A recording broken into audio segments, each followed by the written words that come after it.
एक छोटे से गांव में जहां चारों ओर हरियाली और खेत थे, वहां एक सीधा साधा किसान रामलाल रहता था। रामलाल के पास एक भैंस थी जो उसके परिवार की रोज की रोटी का जड़ बिछू थी।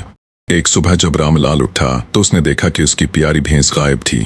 इसका दिल बैठ गया। बगैर दिन इसके उसके खानदान की हालत खराब हो चुकी। उसने गांव के कोने कोने में खोज की और अपने पड़ोसियों से पूछा, लेकिन किसी को भैंस के बारे में कोई जानकारी नहीं था। पर एक आदमी ब्रिजू अजीब तरीके से पेश आ रहा था। जब रामलाल ने उससे पूछा तो ब्रिजू ने उसकी आंखों से बचते हुए हकलाते हुए कहा, मुझे क्या पता तुम्हारी भैंस कहाँ है, मैं तो अपनी ही धुन में हूँ। आखिरकार रामलाल ने गांव की पंचायत को बुलाया। पंचायत के मुखिया बाबा मंगल, जो अपनी बुद्धिमानी के लिए मशहूर थे, ब्रिजू के अजीब बर्ताव को नोटिस कर रहे थे। ब्रिजू बार बार अपनी दाढ़ी खोरी खुजा रहा था, जैसे कुछ छुपा रहा हो। बाबा मंगल मुस्कुराए और भीड़ से बोले, मुझे ऐसा लगता है कि चोर चालाक है, पर एक कहावत है, चोर की दाढ़ी में तिनका।